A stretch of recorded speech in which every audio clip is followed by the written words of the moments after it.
18ویں پارے کی پہلی سورت سورہ مومنون کی یہ شروع کی 10 آیتیں ہیں، اور جب ان آیتوں کا نزول ہوا تو رسول اللہ صلی اللہ علیہ وسلم نے صحابہ کرام کو بلایا اور فرمایا، آؤ سنو اللہ رب العزت کا کتنا خوبصورت کلام اترا ہے۔ اور ابن کثیر لکھتے ہیں اپنی تفسیر میں کہ جب اللہ نے جنت عدن کو بنایا تو جنت عدن اتنی خوبصورت بنی کہ اللہ نے مسکرا کے اس کو دیکھا، اور مسکرا کے پھر اللہ رب العزت نے فرمایا کچھ بول، تو جنت عدن نے یہ 10 آیتیں پڑھی اللہ کے سامنے، قد افلح المؤمنون سے ہم فیہا خالدون تک۔ اور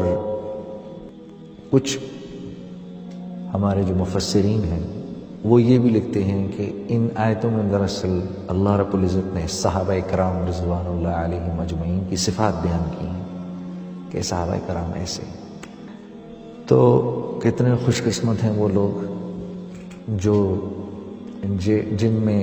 یہ صفات ہوں گی، جن صفات کا اللہ رب العزت نے ذکر کیا ہے، کیونکہ انسانی فطرت ہے، انسان کامیاب ہونا چاہتا ہے۔ We all want to be successful۔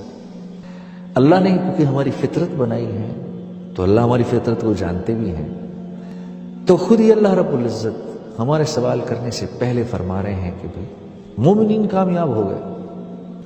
یا اللہ مومنین۔ اچھا، کامیابی کا دار و مدار جو ہوتا ہے نا وہ حسب نسب پر نہیں ہوتا، کامیابی کا دار و مدار ہوتا ہے صفات پر۔ میں ایک ڈاکٹر کا بیٹا بن کے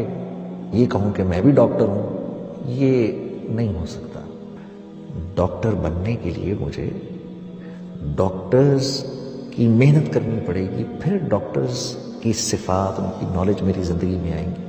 چاہے میں کسان کا لڑکا ہی کیوں نہ ہوں۔ تو اللہ رب العزت بھی یہی فرما رہے ہیں کہ کامیاب ہو گئے مومنین، اس وجہ سے نہیں کہ ایک مومن جو ہے وہ ایک دوسرے مومن کی اولاد ہے، بلکہ اللہ نے ان صفات کا ذکر فرمایا آگے جن کی بنیاد پر ایک مومن کامیاب ہوتا ہے۔ اس میں سب سے پہلی جو چیز فرمائی، الذین هم فی صلاتهم خاشعون، کہ جب یہ نماز میں کھڑے ہوتے ہیں، نماز میں کھڑے ہوتے ہیں تو ساری دنیا کو بھول جاتے ہیں،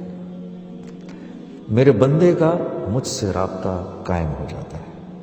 اس وقت میرے بندے کے لیے مجھ سے زیادہ کوئی محبوب نہیں۔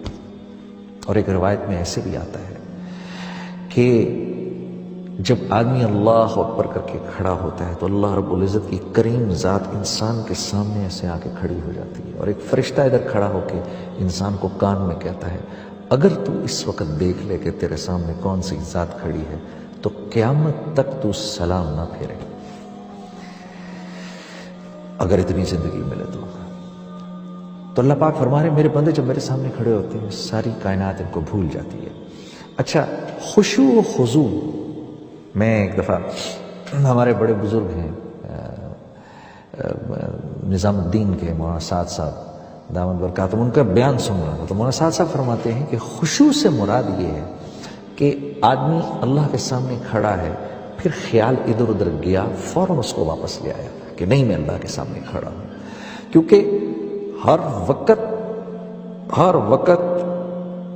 دھیان یہ رہے کہ میں اللہ کے سامنے کھڑا ہوں، یہ تو ایک احسان کی لیول ہے، اللہ وہ ہمیں نصیب کرے۔ لیکن اگر فرض کریں وہ لیول نہیں مل رہی کہ اللہ کے نبی کا ارشاد ہے نا کہ اللہ کے سامنے اللہ کی عبادت ایسے کرو، نماز ایسے پڑھو اللہ کے سامنے جیسے اللہ کو دیکھ رہے ہو، اگر یہ نہیں کر سکتے تو کم از کم اتنا کرو کہ جیسے اللہ رب العزت تمہیں دیکھ رہے ہیں۔ تو میں مولانا سعد صاحب کا ایک بیان سن رہا ہوں، اس میں مولانا فرما رہے کہ خشوع اور خضوع سے مراد کیا ہوئی کہ اللہ کے سامنے کھڑے اور دھیان ادھر ادھر گیا، فوراً دھیان کو واپس لے آئے کہ نہیں میں اللہ کے سامنے کھڑا ہوں، تو اپنے آپ کو مرکوز کر دیا۔ ہاں، ورنہ تو اللہ کے نبی کا جو ارشاد ہے، جو احسان کا درجہ ہے، اللہ وہ ہم سب کو نصیب فرمائے کہ اللہ کی عبادت ایسے کرو جیسے اللہ کو دیکھ رہے ہو، اگر ویسے نہیں کر سکتے تو پھر ایسے کرو جیسے اللہ رب العزت تمہیں دیکھ رہے ہیں۔ تو کم از کم درجے میں ہم یہاں تک پہنچیں، پھر اللہ نے چاہا اللہ سے دعا کرو، اے اللہ، جیسے اللہ کے نبی صلی اللہ علیہ وسلم فرمایا کرتے تھے کہ نماز میری آنکھوں کی ٹھنڈک ہے، اللہ نماز کو ہماری آنکھوں